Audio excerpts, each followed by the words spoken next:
in regards to your father. Now, if you look at the progression, it started with a tiny little wrinkle. That you come home one day and things are not normal because the guy is drunk. Okay. And then that confusion, anxiety, frustration, seeing your mom, seeing your sister, it kind of snowballs. And after 2, 3, 4, 5 weeks, now you're angry. Now, when you're angry, for the most part, it means the following. If you look at our human history, you realize that for the past many millions of years, if you've been around that long, we have been in the business of simply one thing: control. Control the environment on the outside. That's how agriculture is, that's the birth of agriculture. Domestication of animals, inventing the wheels, settlements, and ultimately civilization. You want to have power over the raw power of nature. When your father comes home drunk, for example, that is raw human nature. Civilization does what it can to tame all of us so we can live harmoniously together. But there comes a point that civilization just loses its power over you. All the do's and don'ts religion give you, your parents give you, they all lose power and you just become raw. So remember that we have done all that we could in the past many thousands, if not millions of years, to kind of bring together a sort of philosophy of life that allows life to kind of go on relatively harmonious. Anger is good only if you can paint your anger. Anger is good only in the four corners of the boxing ring or the cage of UFC. Anger in the classroom where you stand up and beat a fellow classmate? No. You get dismissed, maybe the cops will be called, and then you'll be sent to somewhere you won't like. Okay? Now, when you are at a place of any discomfort, whether it's frustration that has ultimately blossomed into anger, it's always a sign of you having lost control, i.e. power. Now, sometimes you lose power on the outside. I can't control my power, but I can control the emotions that live inside me. And if you were in the class yesterday, which you weren't, that's the realm of the Stoics, okay? The world is falling into pieces. I see, I observe, I have a lot of intense emotions, but I observe them. I reflect on them. I try to look for solutions. On the outside, I look calm. On the inside, there is a tornado of reflection, trying to figure out what the hell is going on. Now, most often, many of us are unable to vent or express anger creatively. And that has its own reasons. We are not really good students of life. We don't have time.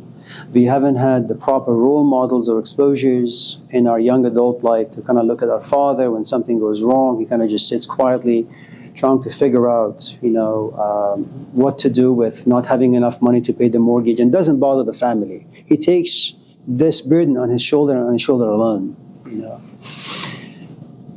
Most of us are not that lucky, so we take our aggression outward.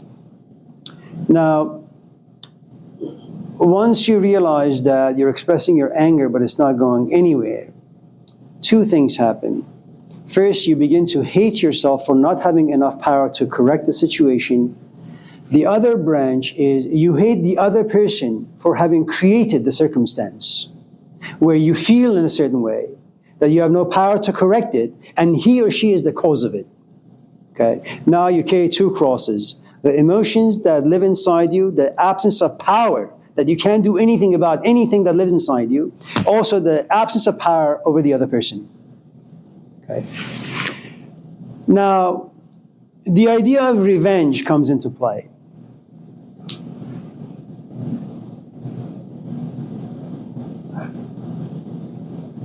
Revenge is this hidden whisper. It's a very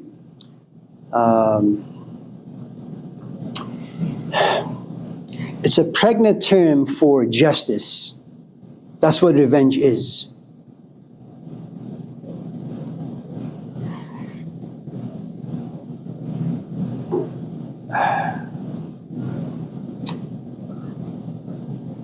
To exact revenge or to bring about justice, you need weapons. Either the weapon of pen, where you sit and write, the weapon of Miley Cyrus, where she sings a song about her ex, okay, or you write, or like Richard Burton, what we talked about the other day about his take on alcoholism. He speaks it very poetically.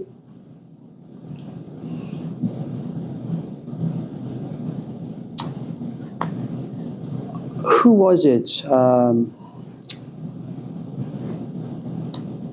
Again, revenge is kind of balancing the scale. Now, if you don't have the proper tools to bring about justice,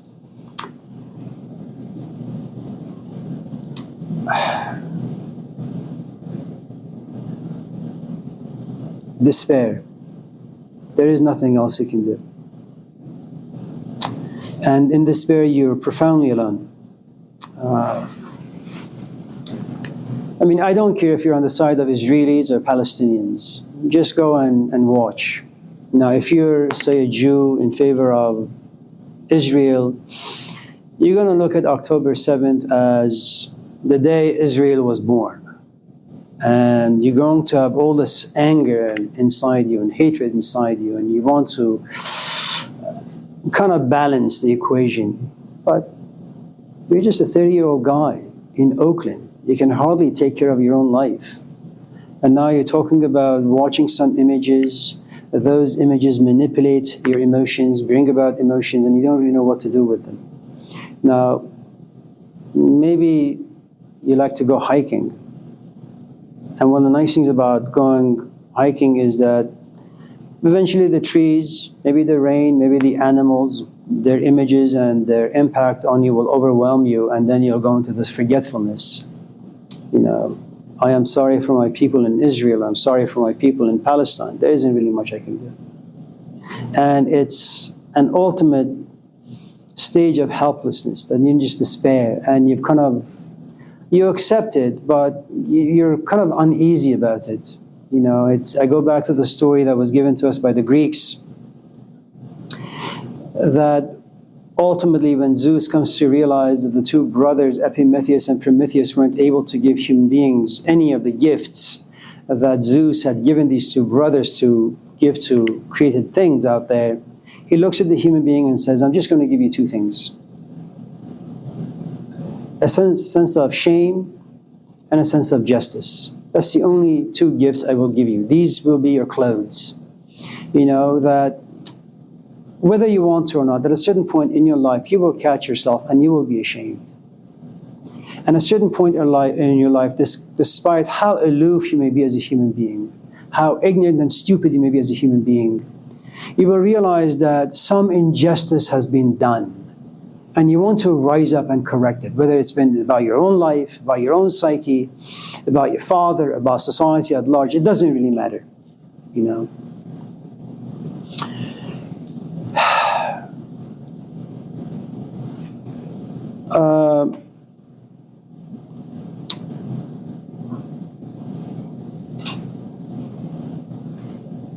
I mean, I look at the dialogues of Plato. People say, oh, it's a great piece of literature. I don't think it's a great piece of literature, true. But if the stories are true that Plato hung out with this man for about 10 years and fell in love with this man and became everything that he wanted because of this man, then you watch your teacher kind of get crucified by an uncaring, biased society. Well, what do? You can't change society. You can't change people. But how do you exact revenge? You build a school and you say, I'm not going to allow just everyone to enroll in my class. I'm going to interview them. I'm going to get to know their past. I'm going to get to know their temperament. I'm going to get to know their history. I want to understand if they like music, if they like the arts, if they like math. If I see any flaws, I don't care how interested they are. I'm just not going to admit them. And then near the end of his life, he begins to write. And write, and write, and write. It's an act of a human being who has really no other venue There is no other path for him but to write. Plato is a tiny man. Society is huge. What can you do? You know, my aunt for the past many years, ever since Trump got into office, and he kind of just opened this lid of the human American psyche, and I suppose everywhere now, that the rawness of the human beings came out. You know, okay, so you don't like Middle Easterners. At least before Trump, you would keep that to yourself. But now, you know, you just come out and say, you know what, you're black, I don't like you. You're brown, I don't like you. In fact, you should leave my country, you know. But what the hell do? You can't change him. You can't change those who favor him. And so my aunt says, you know what, I've been to Europe. Portugal is a beautiful country. Italy is a beautiful country. I'm just going to just pack up and go there with my husband. You know, I mean, it's never going to happen because they've been here for about 40 years. And, you know, it's like a cold turkey event where you just one day you say, I am just done. And you're so enraged and you're so out of control. Pack up and you leave. And then on the plane you say, what am I doing here? Yeah, you're going to Italy. You know, it's a done deal. And the truth is, you're not going to Italy because you like the scenery. You just have no power over correcting what you see in Oakland. You know, but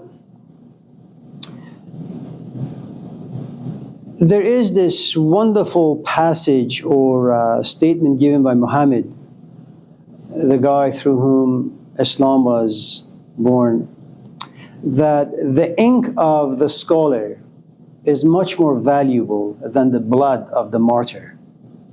Okay, so I have done something wrong to you. He comes to me after class and punches me in the face a couple times, and blood is all over the place. Okay. Well, what's that going to do for me is I'm going to go to him.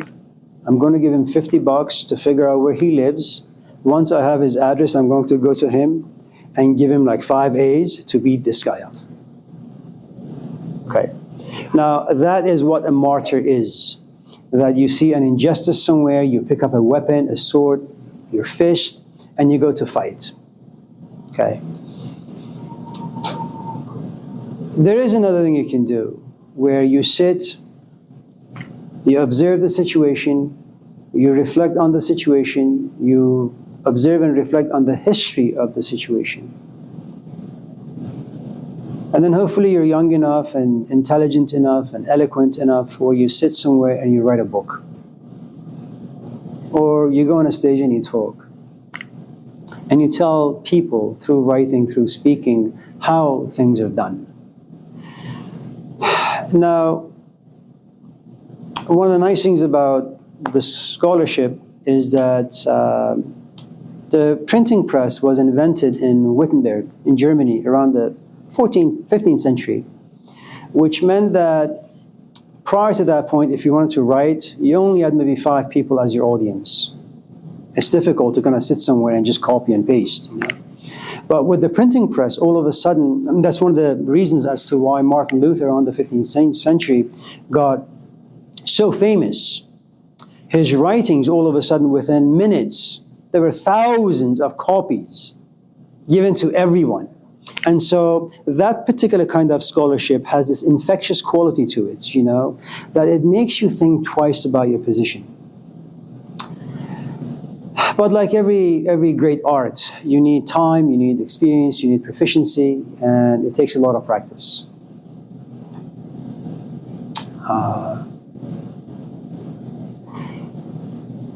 And if your revenge is one of scholarship, and by that, artistic, you have found a way to regain your power and express the negative emotions in a way that are profoundly inspiring. I mean, consider for a moment, since I like philosophy and religious ideas, which doesn't mean I'm a philosopher or religious,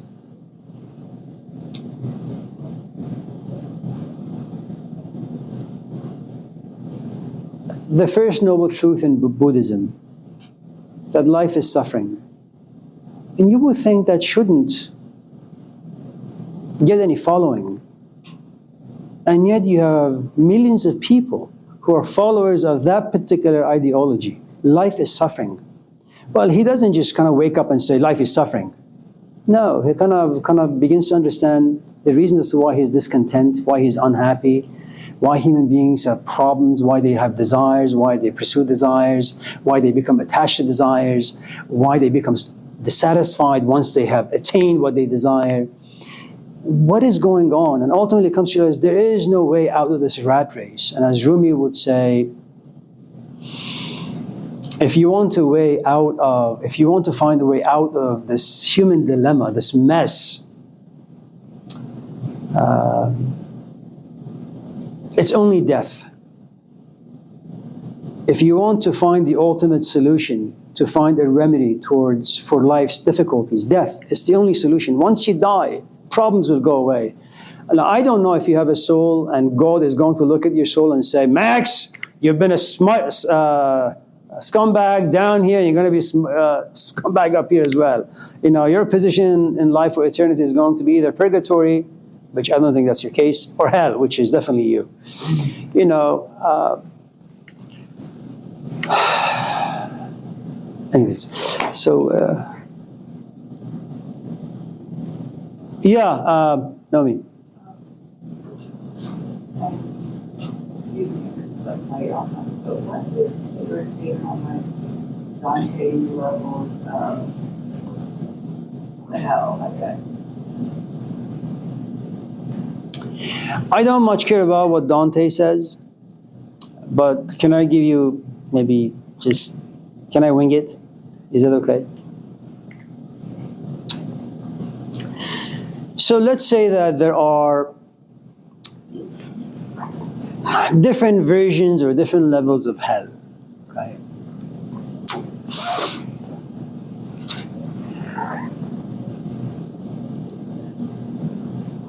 My daughter is 8. She is moody. Like I go home and says, Dad, I love you. Oh, great, come give me a hug. As she's running, her mood changes. Dad, I hate you. I can't really hug you.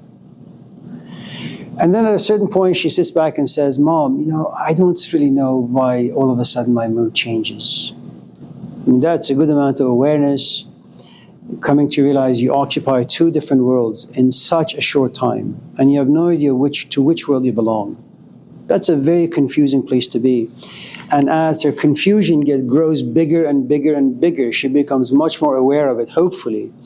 And that's a difficult place because you need to figure out what to do with this. You're not going to remain 8, at least that's not the way we see her. Eventually she's going to be 12, and then 18. God forbid she's going to go out there and find a man, you know. Inshallah, yeah, you know. And then no man is going to withstand the yo-yo syndrome. One day being good, 5 days being bad, or 1 minute or 1 second or whatever. So that's one form of hell. Okay. Now remember, you cannot be in hell if there is no awareness about you. See, right now you're sitting in this class. You don't feel the hell. Go to Folsom Lake College in Sacramento, or Sierra College. 20,000 student body, about 16 or 17,000 white. Walk there. You'll become aware of something really, really unique. Amongst the 2,000 people who are walking, you're the only African American. And all of a sudden, that's going to trigger some buttons inside you. Your history is going to come forth. Angela Davis is going to come forth. Lynching is going to come forth. Judgment is going to come forth. And then you're going to kind of feel uneasy. Now, that's the hell. Now, as long as you're here, you're not going to be aware of that. But once you're there, you become aware. So remember, hell cannot exist without awareness. Now, to what extent you want to be aware of your situation in life, that's something else that we can talk about at a later point. Because remember, the more you're aware, the more of hellish space you occupy. And the more tools you try to look for to get yourself out. That becomes your paradise. That's the promised land. Okay? Now remember, this can take all sorts of different shades. You can be in a marriage and all of a sudden you realize it's not going well. You can be in a class. You can be writing an essay 20 pages long only to realize it's trash. You can be having a conversation with your boyfriend only to realize he has ears that down here. Okay? So every time you become aware of anything, at any stage of life, you have entered into hell. Okay? Now, there is this other hell we talked about. I don't know if it was this class or another class, where I borrow from Jean-Paul Sartre's novel, No Exit. Other people are hell.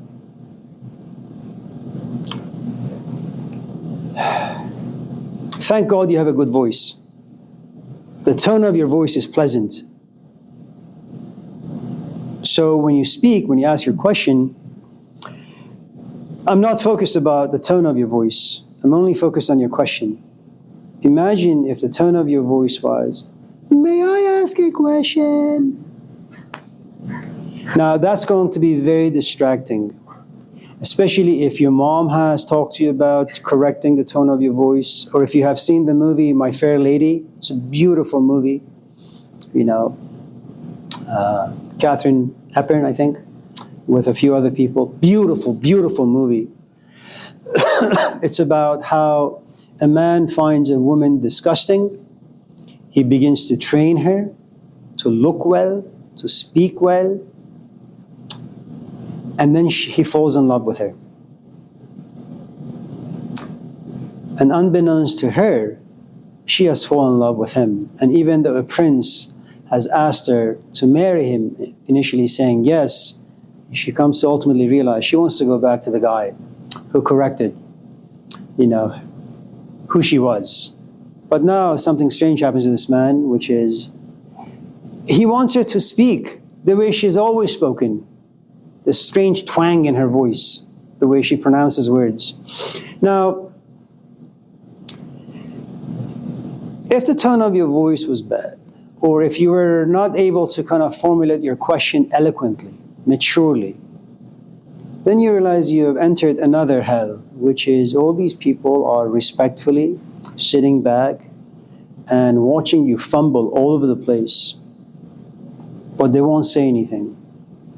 But once in a while, you kind of look this way and you say, well, why is she looking at me weird? And then you look this way, why is he looking at me weird? And all of a sudden, you become self-conscious. And then you say, all of a sudden, let me think about my question. I'll ask it on Tuesday. And the Tuesday is the second week of the semester, where you will never speak in class again, because you don't want to experience that hellish experience. So another hell is the creation of other people, their imposition. And it's very, very difficult to kind of get over that unless you are so extremely confident about who you are, what you are, or you're arrogant enough, like Trump, to just throw a temper tantrum and just say, I'm entitled. Okay. There is this other hell we just talked about a few minutes ago, is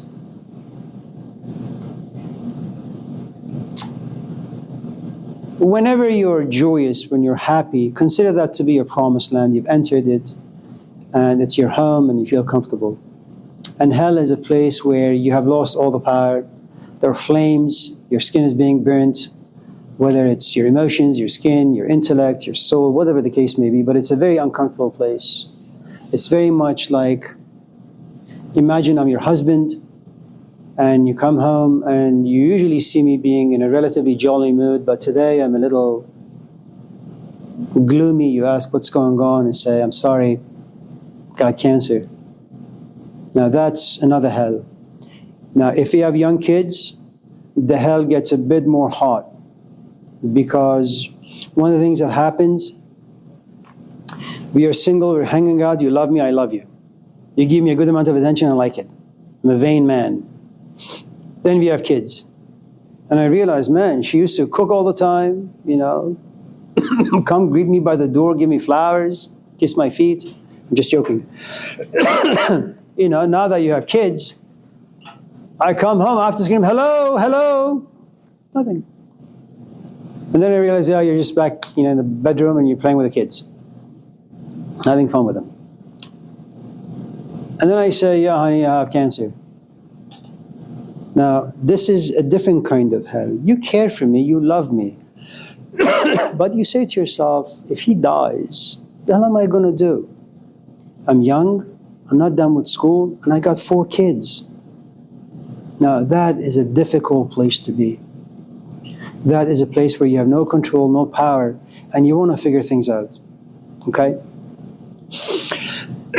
There is this other hell, let's just say, it's either because of your quarter-life crisis or your midlife crisis where you've accumulated a lot of goods, like you filled your house with a lot of stuff and you like it, but one morning you wake up, like you have a husband, you have kids, you have a wife, whatever, and you say, I hate my life. And it's something we've all experienced, but now it's an experience that just doesn't leave you. And the moment you become aware of that, and if the awareness stays with you, now if the awareness leaves you, you're very, very lucky. If you're not religious, you should be religious, go to church and thank God 1,000 times. Because once again, you've moved into this land of forgetfulness where life is happy and joyous. But if the awareness persists, you can expect the flames to become more intense. Because as your midlife or quarter-life crisis, or you come to a place of intellectual awakening, I suppose, where you say, I don't know, like Gilgamesh, I'm going to die, and if I'm going to die, what thing should I pursue? Because once you realize you're going to die, your relationship with time is going to change, with money is going to change, with your body is going to change, with your relationship with other people are going to change. And nothing really has any meaning anymore. Now, you have not just lost a little bit of power, you've lost all the power you had in life. Absence of power, absence of meaning, absence of purpose, you have nothing. You have gone to tabula rasa, blank slate. You won't allow anyone to write anything on you that will give you meaning. Your father says, honey, calm down. You don't really care. Your husband says, we'll make things work. You don't really care. Your boss says, I'll give you a pay raise. You don't really care. If you watch the movie, The Exorcism of Emily Rose, there is this lawyer who wants her name on the door. She wants to be made partner. And she's working with this priest, and this priest has seen things. And now she begins to see and experience things that she can no longer forget. She wins the case against all odds. And then her boss comes to her and says, your name is going to be on the door. But now she knows too much. Now she sees too much. And she says, you know what? Keep it. I don't want it. And she walks away. And that's a very, very difficult place to be because your life has been turned upside down. Now you live in hell. Now, the problem with this particular hell is that you don't really have much of a support system, because it wasn't created by another human being. You don't know who the villain is. The villain is life, and life is too goddamn big, and you can't correct life. Now you're all alone, without any support system. Okay? You go to books, you go to church, you go to therapy, you do drugs, you do alcohol, you go hiking and you scream. And who knows the outcome of that particular hellish life? And I got to tell you, it doesn't matter how many lectures you go to, how many workshops you go to, you will get tiny insights about things, but they're not strong enough, powerful enough, supported enough to carry you through this, ocean of flames. There is another hell.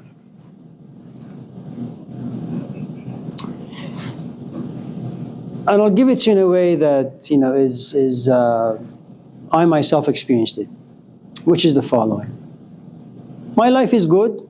A 19-year-old kid or 18-year-old kid, minding my own business, playing tennis, playing soccer, having a fling here and there, good to my parents, wash cars and all that.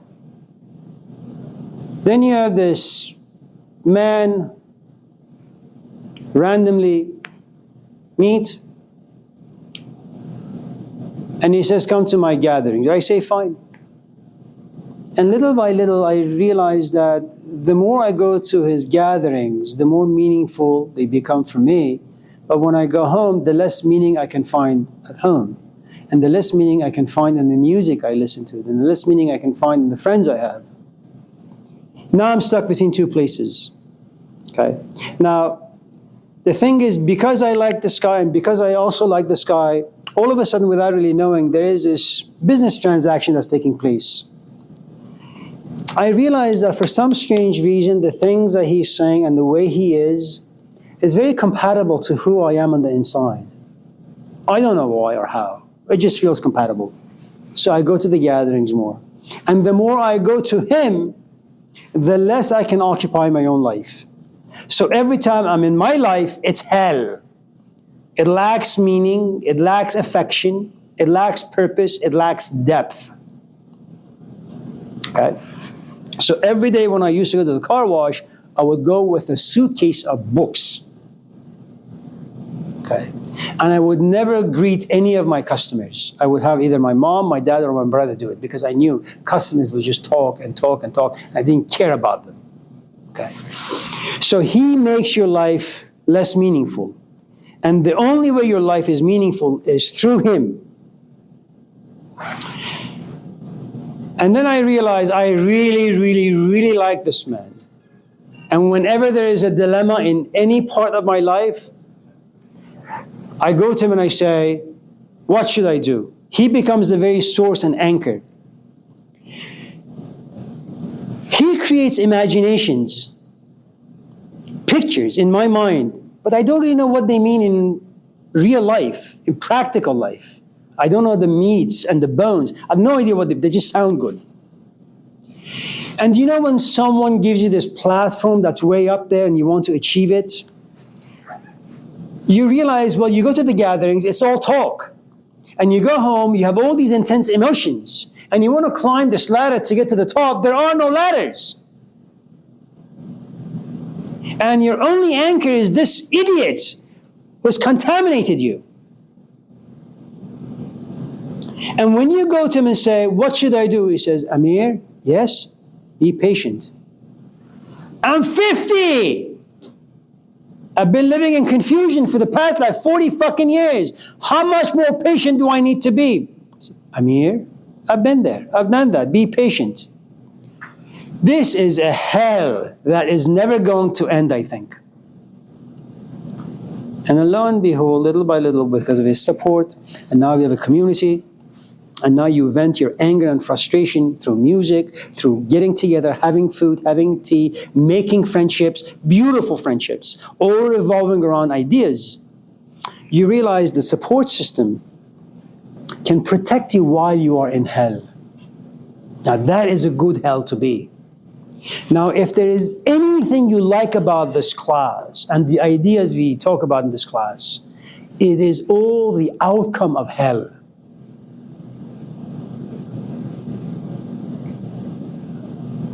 It's not God, it's not paradise, it's hell. And if you are inspired, if you're excited, if once in a while you make some observations about things because of the classes that we have had, those tiny little insights that you have, they're your tiny footprints on the paradise land that eventually you will get. You just have to wait. You know, I don't come to class because I have answers. I come to class because it's a way I can vent all the ideas and frustrations and emotions that live inside me. And that hell inspires you. In the Brothers Karzimov, Yeah. I think it's a legacy that says hell is the inability to love. Passage in that or some part of it. Do you find that is that's exactly what you're talking about? Hell is the absence of love, or finding love in that situation of hell is what brings balance? No, I think there is a stage to your own growth where your life has fallen apart, or maybe you've become grown to doubt everything you've done, and all of a sudden there is a sense of detachment about you, that you want to go out there, you want to date, you want to be intimate with other people, but something about you just blocks you from doing that. And then you say, I just don't have the ability to love anyone or feel anything about anyone. That's one kind of hell. The other is kind of like, what was that movie with Matt Damon and Good Will Hunting, where Robin Williams, they're sitting in a park, and he says to Matt Damon, this young kid, that, you know what you said to me in the office about my painting? I want to tell you, my wife had cancer. Every day I used to go there, and I felt helpless. I loved this woman, but there wasn't much I could do. And visiting hours didn't make sense for me anymore. I just lived there. And sometimes hell is the cause of your excessive love. You know, so Dostoevsky is a great writer, you know, but I think, as is the case with all of us, knowledge is limited. You know, we are always going to be missing a perspective or two that makes our position a bit more richer. And I think in that particular instance, Dostoevsky is missing a perspective, which is sometimes hell can be caused by the enormous love you have for someone that you care for deeply. Many apologies. I have a meeting with a useless committee. Oops. So